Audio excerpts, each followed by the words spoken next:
Okay. Yeah, the poll is up. Okay.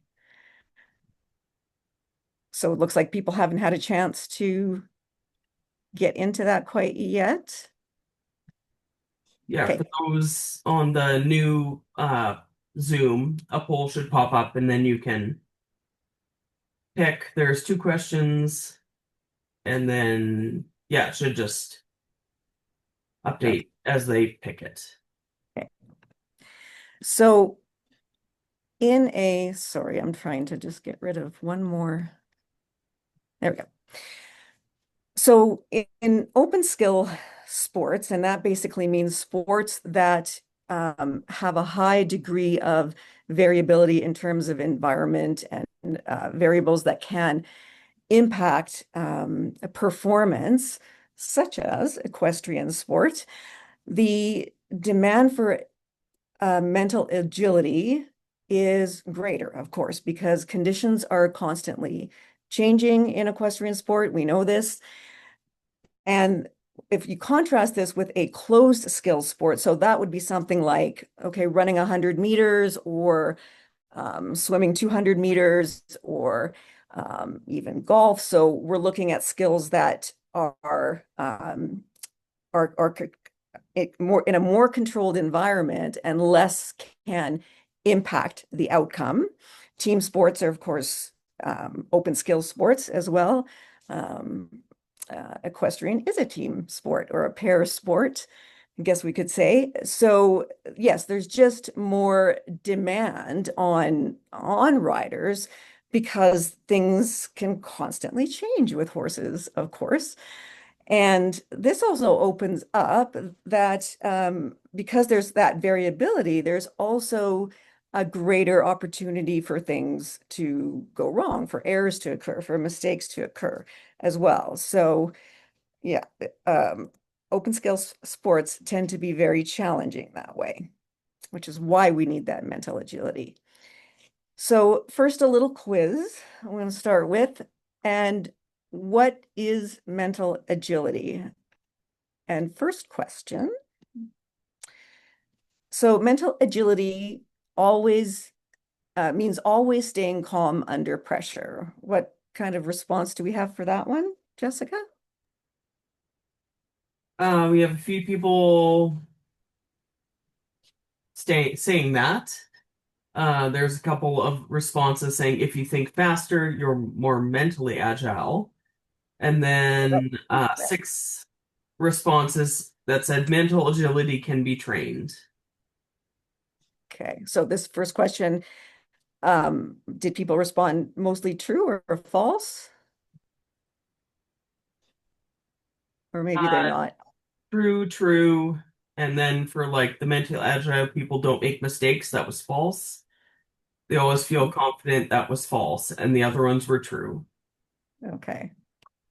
So, mental agility means always staying calm under pressure. False, right? It's not, mental agility is not about being calm. It's about staying responsive even when you're not calm. So being able to respond to your horse, even if you are nervous, even if you're feeling a little bit off, that you're able to act under that kind of pressure.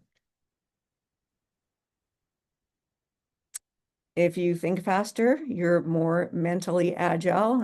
So I think you're saying, Jessica, most people were saying false to this as well. And indeed it is. Yes, there Yeah, was, yeah, just a couple of trues. yeah. Um, so thinking faster, absolutely. Speed does not equal agility. And for anyone, I think, who's ever experienced, as I'm sure most of you had, that feeling of racing thoughts and your thoughts going so quick, um, not surprising that that doesn't equal an agile and responsive mind. It just means there's a lot going on there and there's a lot of um, there's not necessarily the ability to respond. So agility is more about, switching, adapting, letting go, being able again to make that next move. And speed of thinking is not always your friend in that case. Mentally agile people don't make many mistakes. And for this, Jessica, we have mostly It was all false. all false. Okay. And yes, indeed, it is false, right? Mentally agile people and professional riders make, of course, make mistakes, right? They just don't panic or, what is it, cling to them like a bad haircut, right? The the part where we get into trouble with mistakes is when we get stuck in them or that we can't find a way to respond. Mentally agile athletes always feel confident. And for this, most of the responses are true or false? All false. All false. Okay. Yep, false. Um, so confident riders can feel uncertain and keep riding anyway. Confidence is great, it's nice, but the ability to adapt is something entirely different. And putting those two together um, makes you a really competitive force. Mental agility can be trained, and obviously not this way, but thanks to AI for coming up with something. Um, True. Yes, we can train mental agility. Just like physical agility, it improves with practice. And, in fact, mental agility, I find with riders and with other athletes is a skill that is failed to train enough. So, and people tend to think of it more like a trait, like a personality trait, like something they have or they don't, versus a skill that can be developed, which is what we're going to talk about today. So absolutely, it can be trained. So in looking at the what we're going to define as mental agility for this discussion is the capacity to deal with the unexpected, to adjust and recover so you can keep your ride going, right? And yes, you can train to increase this capacity, and that's exactly what we're going to talk about. Okay, first of all, let's talk about uncertainty in horse sport. And I wonder if people are willing to just pop into the chat and write a few comments about what they think, what kind of uncertainty is involved in horse sport. What are the major things? And obviously, there's not UFOs and flying cows, thank God, or trying to cook your breakfast while you're, jumping a vertical over a rubber duck and a banana peel, thankfully. But what are some of the things that you associate with the uncertainty in horse sport?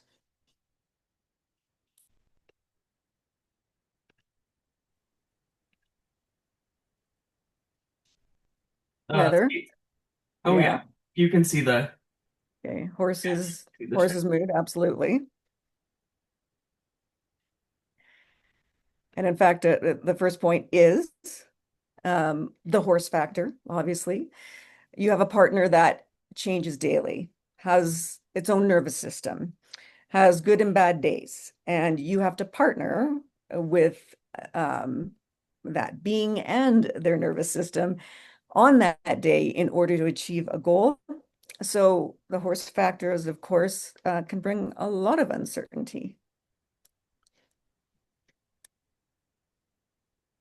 Control and timing. So there are no pause buttons on horses that we at least know of for certain.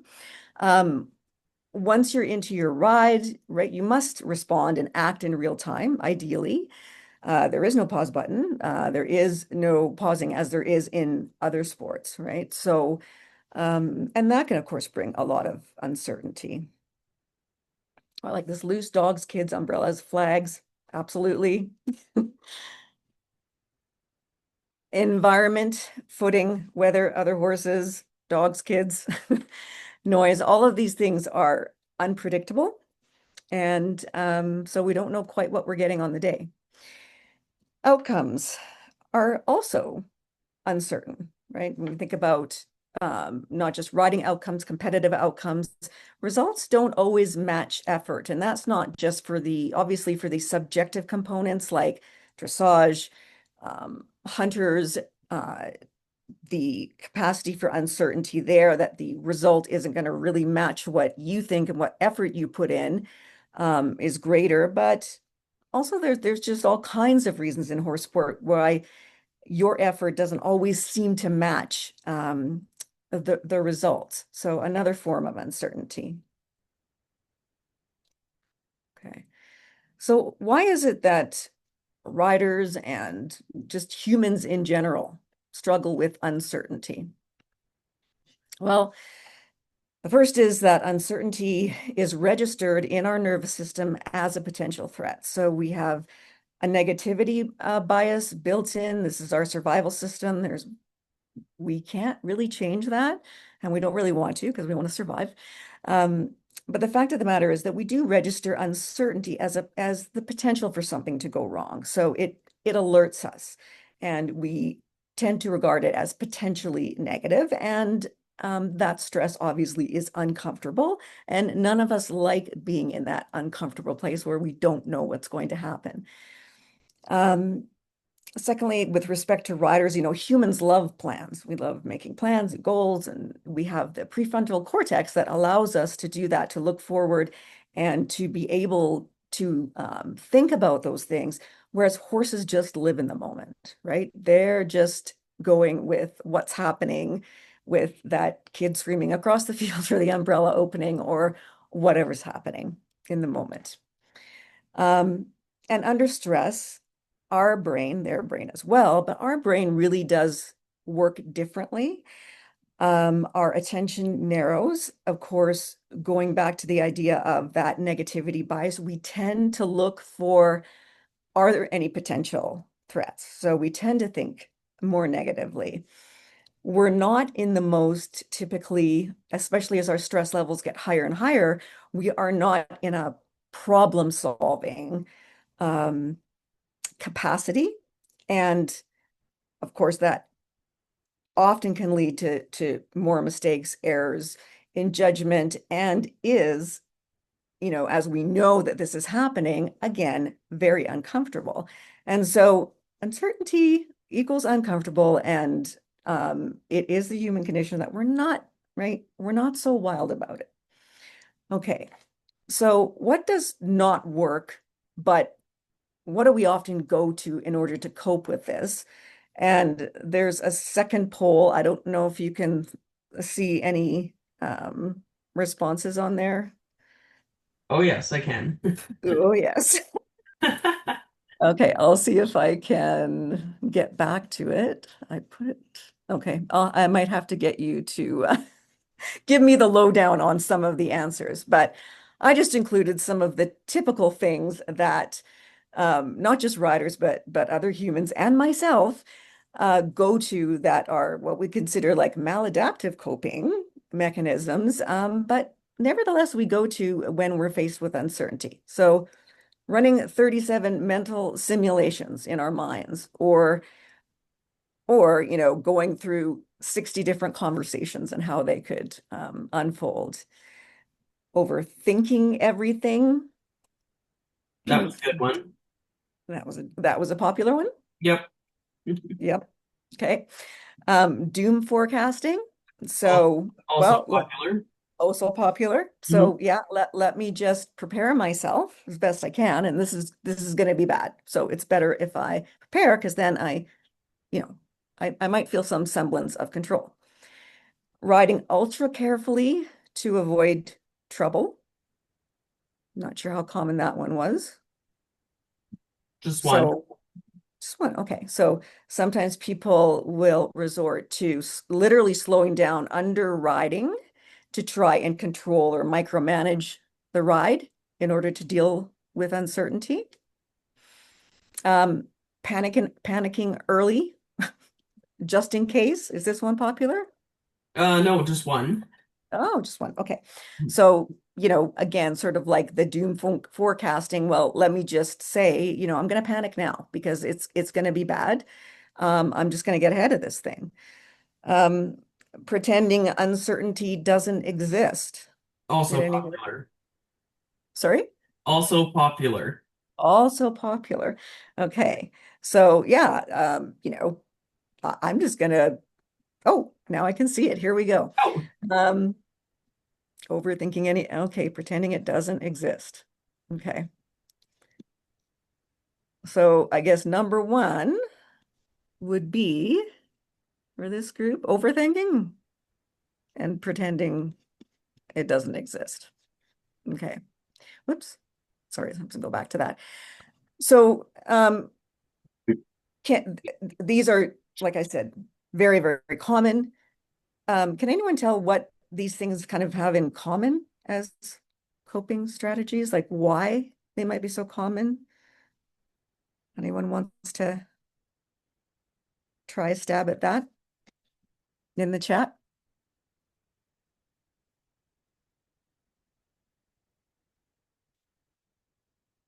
Or Jessica, do you have a guess? lack of confidence. Just Okay. putting it out there. I don't know. Okay. Fear. Anybody, anybody else? Oh, yep. Trying to control fear, gain control of the situation, natural reaction. Yeah. Yeah. So for the people that used control in their answer, you're absolutely right. So, and it makes sense, right? So we have uncertainty. We uh we want to respond we instinctively respond in some way that's going to help us at least have an illusion of control, even if it's not real control. So that's why we overthink, right? So if I think about all the possible scenarios, run them through my mind, look at every possible avenue, then maybe I'm going to have better control over this situation. So it is our grasp at just trying to have control. Unfortunately, as everyone knows, none of these coping strategies work especially well, although we tend to get into them. So we're going to look at training three skills that can help you with uncertainty instead. And there's many more than these, but I wanted to striving to pick the sort of the top three. So the first one, identifying the controllables, the acceptance of uncertainty, which might sound nasty, but it's not as bad as you think. And three, flexing your thinking. Okay. So identifying the controllables. And again, I'm just going to ask in the chat, what do people think are the controllable elements of horse sport?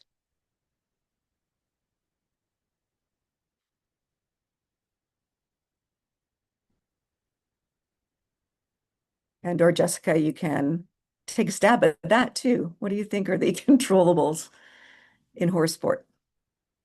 Ourselves. Um, yeah. Cause or sorry, natural reaction yourself, how you respond, good training, our equipment, know your Equipment. horse, scheduling. Yeah. Mhm. Okay. Yeah. All great answers. So the skill here in identifying controllables, I say it's a skill because and I say accurately distinguishing what is and is not within our control is because sometimes we make errors about this. We think something is within our control or is going to help us, hence the overthinking, but it's not, and it ends up costing us energy, amongst other things. And so why this skill matters is because if we can get a handle on what we truly can control, it reduces what we have to think about. And I think everybody would agree that's a nice thing. But it also helps bring a sense of safety. We'll talk about that in a minute. Um, and your capacity gain here is, excuse me, putting your energy into what you do have influence over is energy well spent and prevents wasted effort and sometimes burnout. Burnout can be certainly a result of putting your energy into areas that you ultimately don't have control of, becoming frustrated, developing feelings of helplessness and giving up. So some things that you typically can control, and none of these are like 100%. These are, I would say, on the high control end of things, your preparation. So obviously you can control how well you prepare, whether that's for a lesson or a competition. Somebody said in terms of your equipment, so are you ready with tack? Are you ready with other things that are, let's say, related to the weather? Like, so you're ready with corks? Are you ready with other things that are going to help you meet some of those typical changing demands? So what can you prepare for? Effort, you can obviously control. So the effort that you put into your training, how often you're riding, with what consistency you are taking lessons. And likewise, you can control your knowledge. So you can control your knowledge, for example, of how your horse sees things and get to know your horse's biology and how their nervous system interacts with yours. There's a whole scope of knowledge there that you can control. You can control planning. So you can plan everything from, getting to your lesson on time for the most part, planning for shows, planning how you're going to approach your warm up. Planning can also include goals. And then this starts to go into the area of attention. So you can plan where you're going to place your attention at different points in time, right? That are important. And time management, obviously, an aspect of planning, but these are some just examples of what you can control. And it is important and so there are, I would say, we could divide this actually into a couple of aspects of control, because one are the physical things, right? That some of which we've mentioned about tack and equipment and things that you can have at the ready for yourself, for your horse, checked off, like, a checklist going to a show or a checklist getting ready for a lesson, those kinds of things. But there are also the controllables that come into your ride.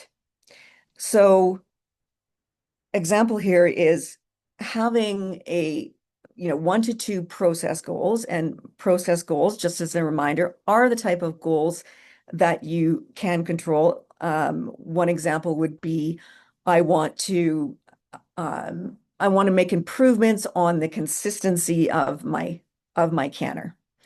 Or I want to improve holding my body position in the air.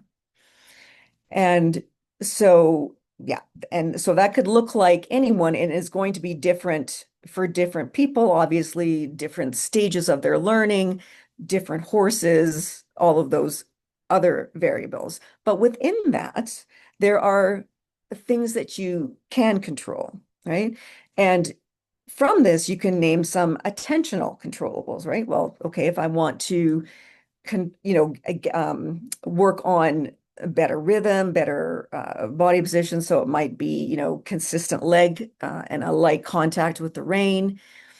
And thirdly, another example of something that you might think about inside of your controllables, you might not be able to control whether you make a mistake or not. Um, Although a lot of us, again, try to control that too. But you can control what you do after a mistake, right? We can always control how we respond to a mistake.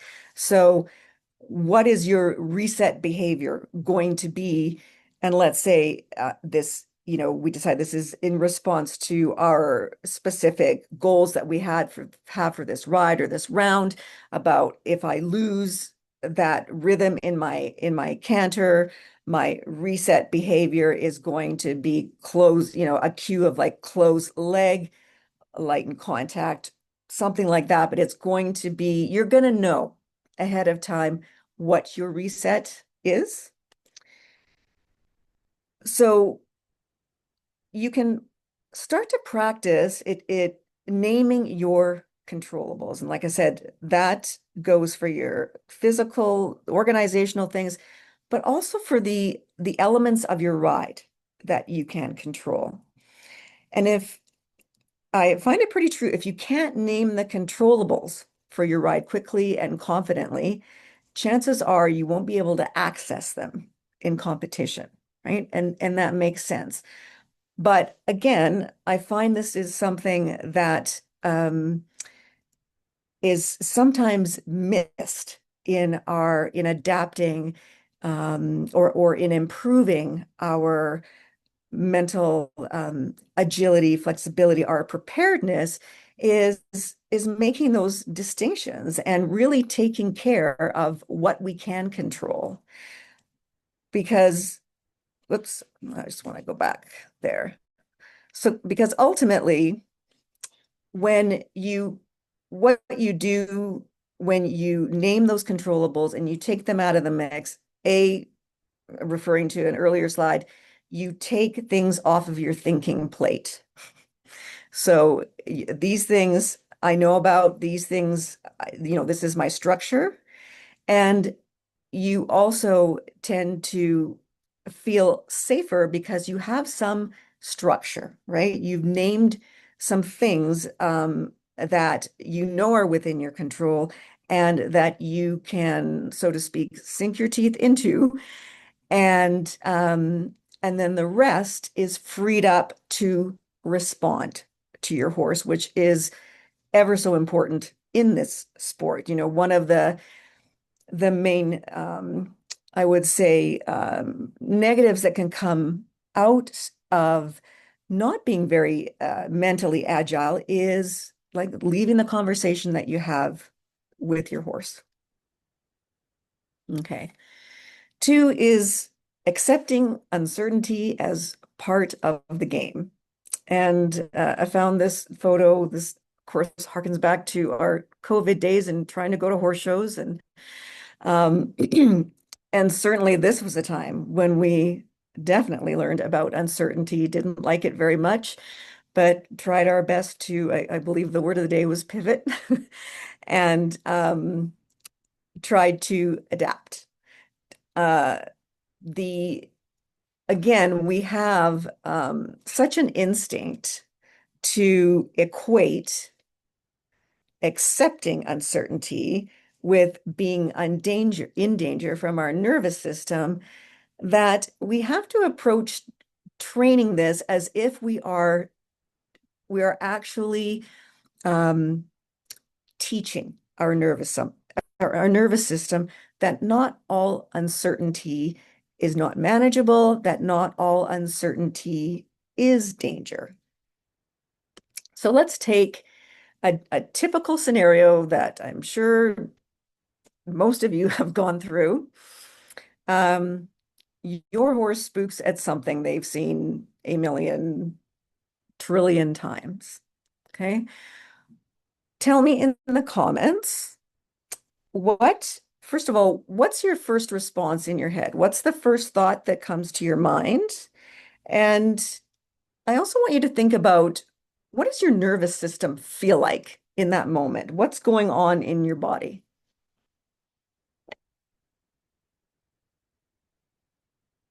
Oops.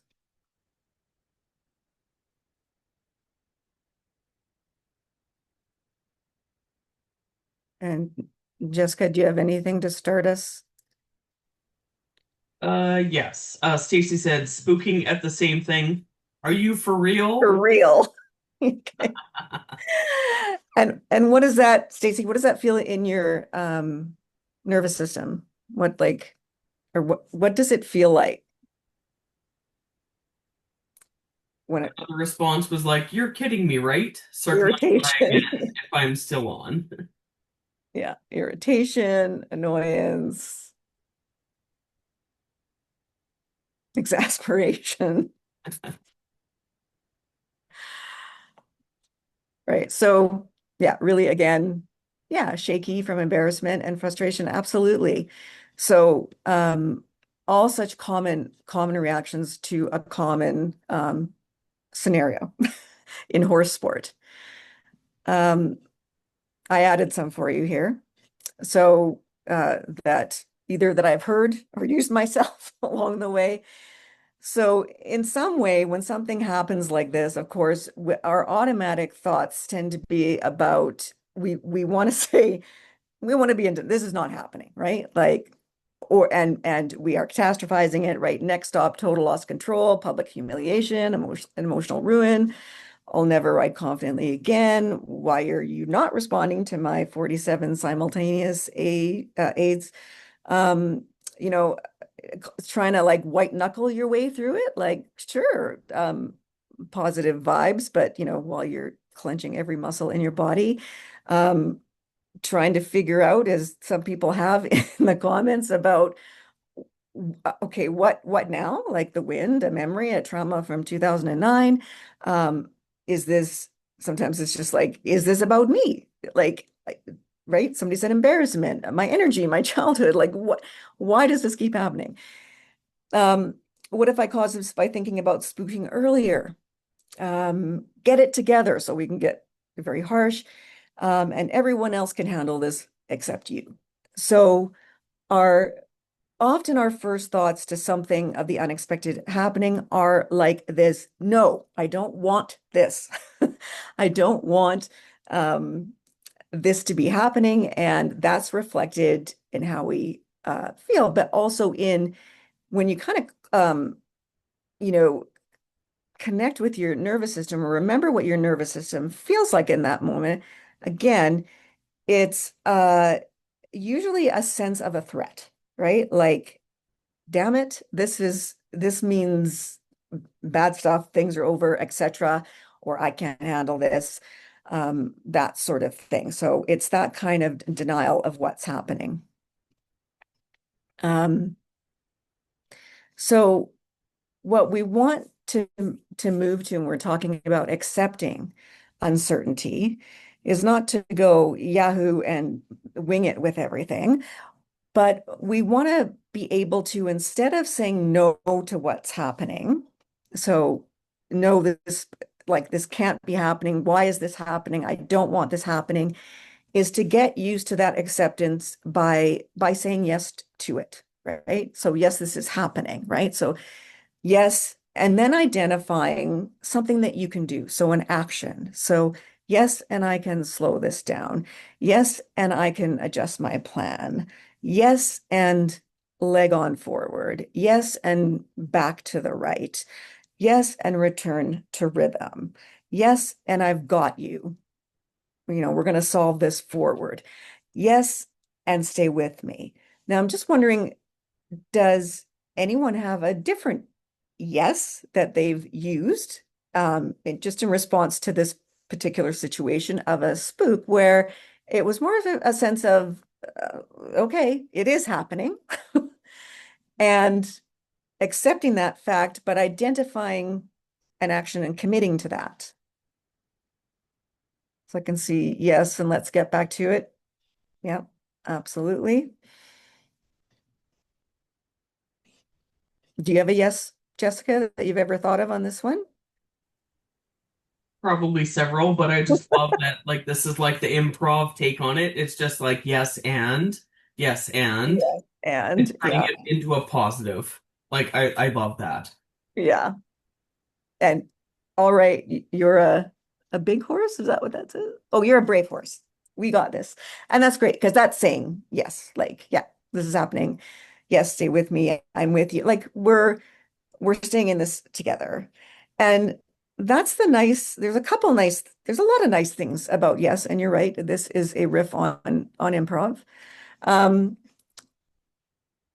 So, and yes, the idea of this behind this skill is to stop saying no to your ride and learn to say yes, and you'll be able to move your ride forward, instead of stopping it. So no, saying no to things actually, interestingly, from a physiological perspective, it does activate our threat response, which makes sense, right?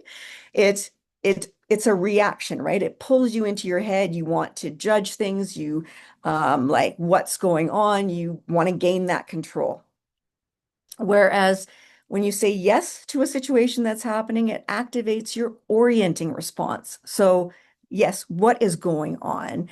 And helps you stay present enough to respond. Because I think everyone here too has had that sensation of being behind your horse. And I don't just mean like being behind your horse in the, like when you get left behind in the air over a fence, but that feeling of being behind your horse and not with your horse because you're not saying yes to what's happening and committing to a next course of action.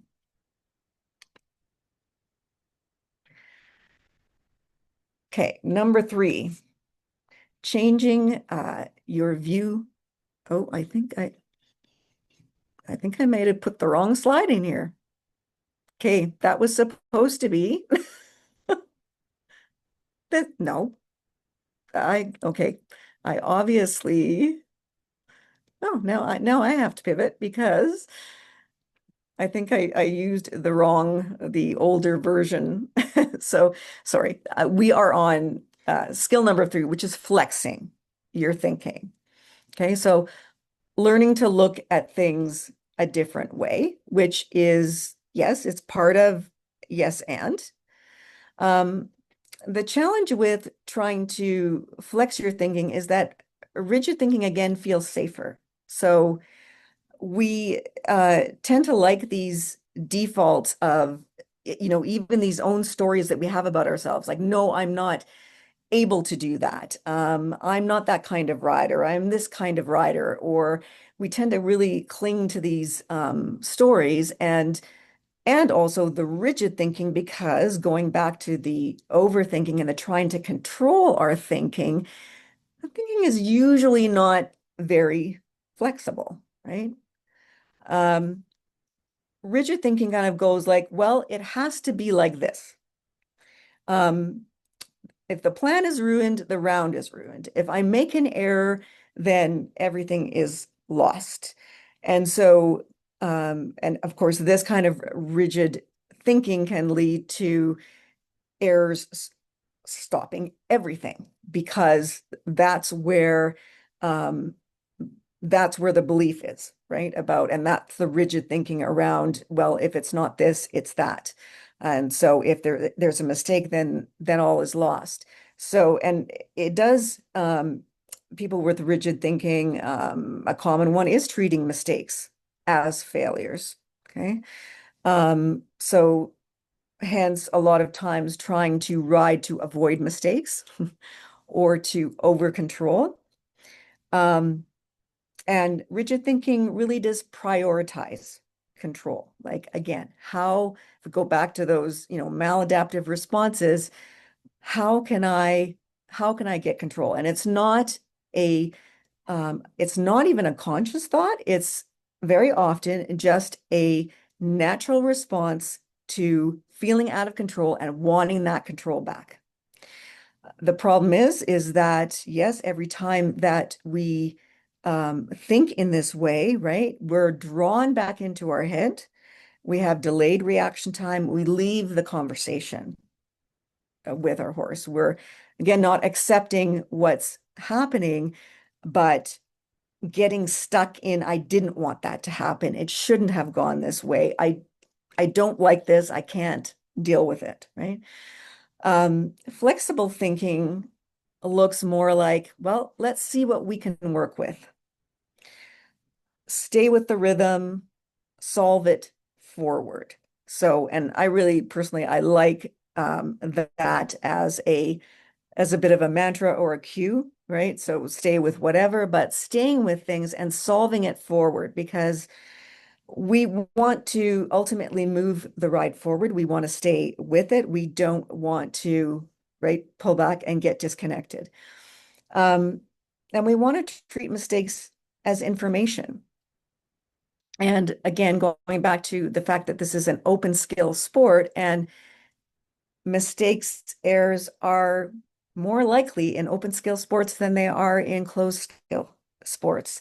And so it's part of the game, and we want to be able to think about them as information, um, not as failure, not as an ending of things. And when you're flexible in your thinking, you can prioritize the responsiveness, right? So being there for your horse and being with them, being with the conversation, and obviously staying in the present so you're able to respond. Okay. So training your language, being aware of your language, and this is different than, saying to yourself, well, I'm not thinking positive enough, or I'm thinking too negative, so I've got to think positive. This form of training your language is about that acceptance again and about staying present. So swapping this shouldn't be happening to this is happening. This is. And now what? This is. And next. Swapping I ruined it for, okay, information received. I was too deep to that fence. Next, sit down, ride forward. I can't fix this, to what's one helpful move. And another way to challenge yourself in flexing your thinking actually is to think of, well, actually, can anyone here think of a common problem where their thinking tends to get rigid and they tend to get stuck in that thinking? Can anyone offer up their personal scenario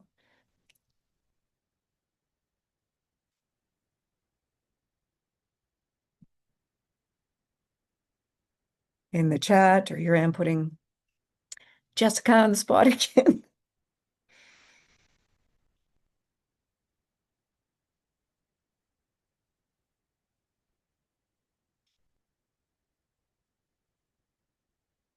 Okay.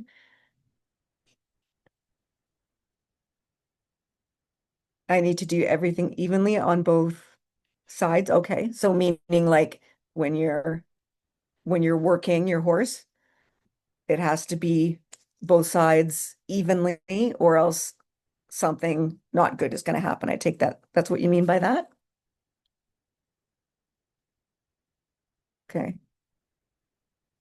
And so when you think about the yeah, left rein, specific goal, exercise you want to get right, so I can't finish riding until that's reached, circling, getting in your horse's way, micromanaging. So the forward is spoiled, absolutely. Um, so now this is more of an exercise when you get off, or can be used actually by coaches, as some questioning or some self-reflection if you have that kind of time in the moment. But um, to flex your thinking, you can try and generate three possible um, responses to your usual problem. So if I, you're talking about, let's say, circling and getting in your horse's way. So, right, and obviously that doesn't lead where you want it to lead. Things break down. So um, maybe well, actually, let's get everybody in on this. Let's see how many different kinds of responses we can generate for this one problem of circling. Because I think here circling or avoidance is the problem, right? And so what are a bunch of different ways we can deal with this? Because there's not just one. And this is the other way that we tend to get into rigid thinking, is that the only way for me to solve that is forcing myself to, ride out of the corner, with a bigger canter, let's say. But what are some other um, responses to the problems of circling that you could try? Anyone game to, and it can be ridiculous. In fact, sometimes when I do this exercise with clients, we do a ridiculous version first because coming up with incredibly silly ways to fix a problem opens up your mind to look at other possibilities. Back up, right on. Okay, try circling in a different spot. Awesome. Okay. So this is just to say, and again, like if you're a coach, this is a really good place where you could say, and what else? Give me another idea. And then the next time this comes up, the commitment is I'm going to try that. I'm going to make it a polygon. I love that. Not a circle. And the great thing about that humor does as well in this instance by going to the ridiculous first, by the way, is it is also starting to tell your nervous system, you know what? This is not life or death. This is okay. I can get creative with this. I can manage this. And that's literally starting to change the learning of your nervous system, the relationship that it has with this particular problem. Okay. Um, because going back to the idea of, let's say, making an error and always having, many people get stuck with errors because their nervous system immediately shouts this huge threat and they stop writing. It's everything's over, can't do anything else. But by learning to take a different approach to mistakes, let's say, so seeing them as information, like we talked about earlier, or um, even trying to make a mistake or allowing having a day where whenever anybody in a lesson makes a mistake, everybody cheers and you say what it is, because that way collectively you're helping not only that person, but you're also helping yourself reduce that shame around mistakes and say, you know what, it's okay. We can cope with this. We can manage. And I love this suggestion now. Just sing the song from Frozen, let it go. Let it go. Great. Um, and that kind of brings me to this last point of training mental agility is most effective on horseback. So again, it's not mental agility, I would say, is an experiential um, uh, skill in its building, in its development. So you can't think your way, generally speaking, to greater mental agility. You have to find ways to put it into practice. So, for example, one is having recovery days, right? So where you literally, whatever happens, a stumble, I missed the distance, I didn't get that lead change, you practice moving forward. There's no stopping, there's no circling, there is that practice of what now? What can I do now? Um, I'm going to give your coaches an somewhat evil suggestion here in that you coaches, you can have surprise days. So you need at least one person to give you surprises. Coaches are the best because they can also ensure your safety while they're giving you surprise. So example might be that a person, um, the instruction is to right up the center line over a vertical. And they do not know after they land on that vertical what they're supposed to do next. Coach is going to call it out. You can hold up signs, you can get creative and fun with it, but it might be, okay, do a roll back circle and do the vertical the other way. It might be come to a trot, do a 10-meter circle. And so constantly giving not constantly, but giving surprises, like so not knowing what's coming next. You can't anticipate it. Your horse can't anticipate it.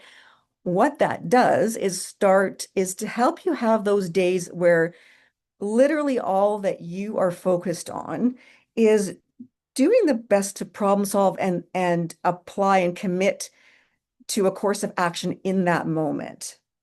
Which, when you think about it, we don't always give ourselves that kind of opportunity to learn. Again, we want to go back to all of that, let's control this, let's control that. But surprise days, besides being a lot of fun, and like I said, you do them safely and according to the person's skill level.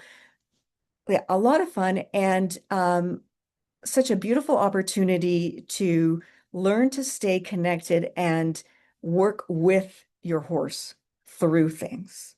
And there is really nothing in the way of thinking your way to that.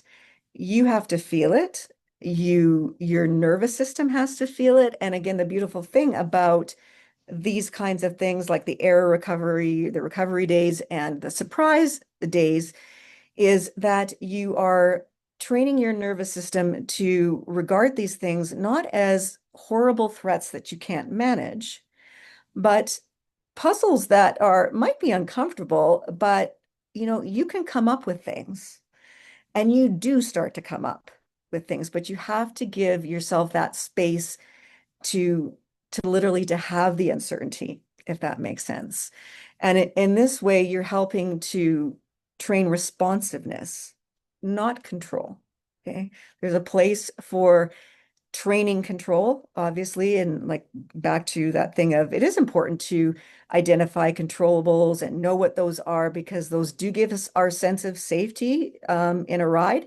But on the other hand, the other thing that's going to give us confidence and a sense of safety about managing unexpected things and uncertainty, which is so much part of this sport, that can only be done on horseback and with some, right, with some creative um, experiential exercises. Does anyone have a question about that or a comment? I'm just curious, has anyone ever done anything like that? Do they try and give themselves opportunity to meet uncertainty?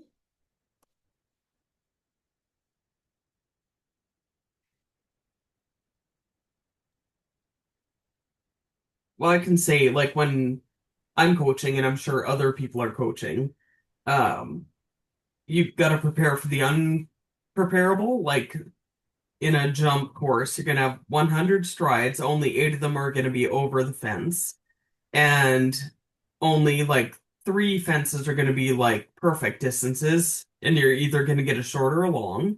And so Mhm. it's how you deal with that with the imperfect, which Right. will make your course better than the next person's. Right, exactly. And I think that's a really nice example of how I think a lot of riders have faced this, where you can get so involved with wanting to control distances to fences that you you let go of the things that actually make the fence possible. So, in other words, the kind of canter you need, etc. When you start that micromanaging of distances, and like you said, Jessica, like let's face it, you're not going to get to right eight perfect fences. You're going to get to a mishmash of things, but what you want to be able to do is train for, again, for that responsiveness to what you get rather than trying to train for perfection. That's never going to be, Yeah, right? 100%. Yeah. Um, I'm just looking at the comments. Um, a coach randomly yelling fall and I would have to fall no matter what I was doing or where I was. Oh, interesting. So, um, Savannah, do you mind me asking, so do you mean that you would just like dismount? Was that? sort of what you mean by that? Or emergency dismount? Ah, yes, I'd have to do an emergency dismount, right? Yeah. And this really helped you? I take it you got over your fear of falling and um so you learned to take control of what you could, which is the emergency dismount, but you also practiced, yes, how to fall correctly. Yeah, and realize it wasn't so bad. And that yeah, and you actually can learn to fall correctly. That's something that's a controllable. So that's a great example. Um, so the main thing that mental agility helps you do in horse sport is it really keeps you in partnership. And when you're in partnership, that always means you're safer, right? Whenever you're connected, you're safer. And it means you're going to be more competitive when you're in partnership, um, as opposed to becoming disconnected, and um, thrown off by the uncertainty. So the key takeaways that I want to leave you with here is uncertainty, of course, is unavoidable in horse sport and in life, unfortunately. And yeah, we don't like it, but we can learn to maybe not love it, but to tolerate it and to work with it. Agility is absolutely trainable.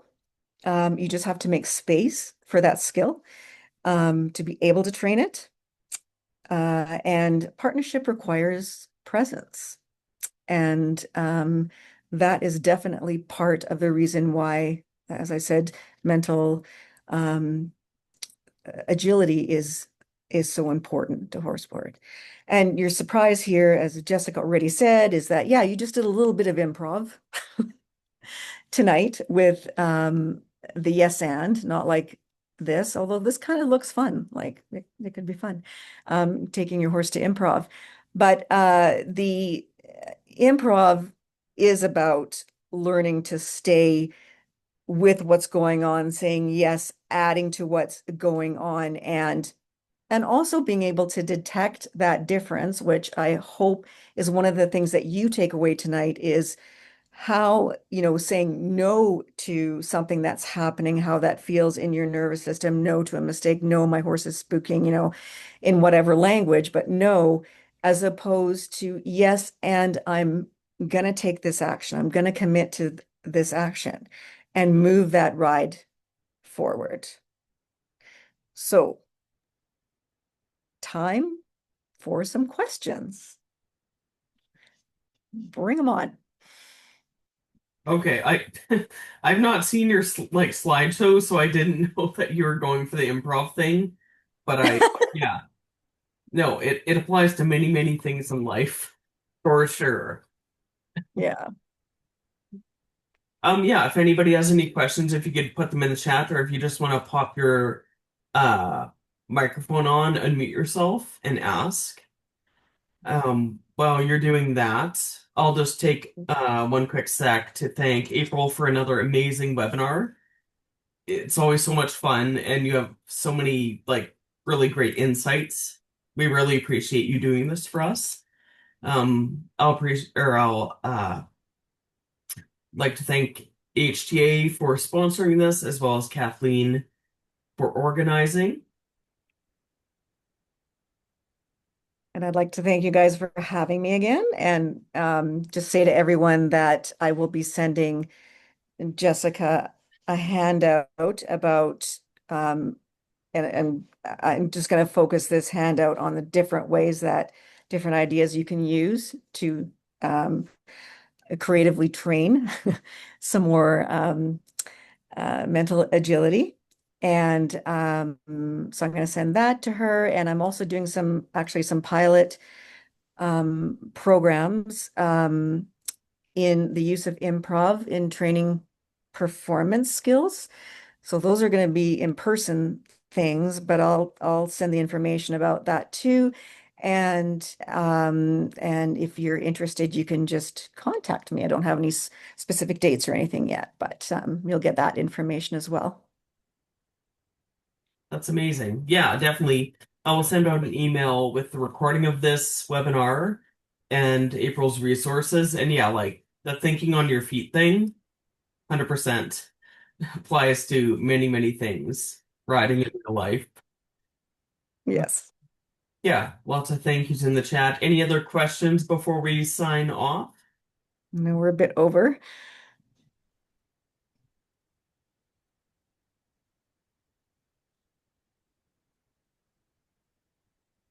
Great. Well, Perfect.